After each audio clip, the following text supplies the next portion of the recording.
Hey there, how are you all doing? For Government B, this is your first project. It's pretty straightforward. You're going to just do a article review on an event, but political event. But I want you to talk about grassroots politics in action. You'll see where this comes in the class. Let me get you to the right page here. Um, it's in Module One. So it's in the first part and it's at the very end of the course. It's the last thing that you're going to do. I'm sorry, the very end of the unit. It's the last thing you're going to do. And it's right after learning about early labor movements, social welfare, grassroots efforts, and controversial politics. So I thought it was a good spot to put in a little article review. If you've had my econ class, I have this assignment in there now with an economics article. So the same kind of thing.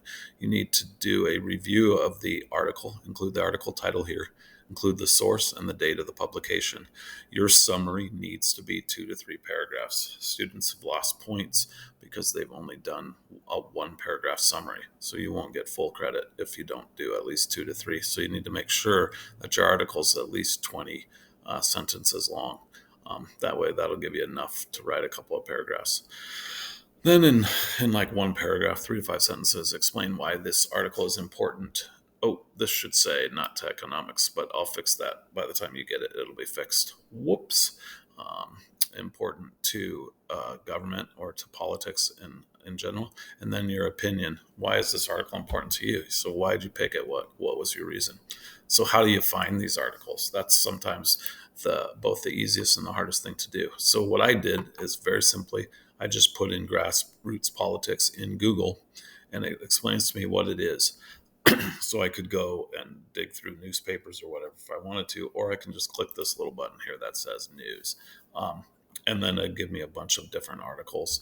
Um, I do want to make sure that when you're looking for articles, that you choose a site that you're not going to be stuck behind. So New York Times has some great articles, but it's going to put you behind a paywall. You see, as I start to scroll this, oh, maybe not. Maybe I'll get lucky. Maybe this is a free article, but um, also maybe I have an account. But nonetheless, um, oh, there it is. So I can read most of this article, but I won't be able to read any other ones. So I could go away from that one and I could dig into some other places. Also, pay attention to the website that you go to.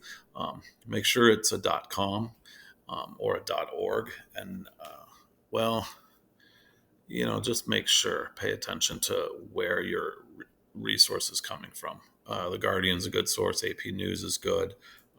Some of these other sites get a little deeper and go a little bit one way or the next. I mean, New York Times is great. Regular newspapers are generally pretty good. Um, and Politico's okay, but it obviously slants one particular way, and then there's other sites that are going to slant. One's going to be right wing, one's going to be left wing, or in terms of conservative or liberal, which is okay. But just keep in mind that the article is probably going to tilt that way too. So you're going to get that particular viewpoint generally. Um, but other than that, if you have any questions, let me know. I will fix this because I'm a dork. And then my last thing is I got a joke for you. And in the quiz that comes along with this video, you're going to need to put in the punchline. So, what is the difference between a hippo and a Zippo? And if you don't know what a Zippo is, you will in a minute. Okay. Well, a hippo is really heavy, and a Zippo is a little lighter.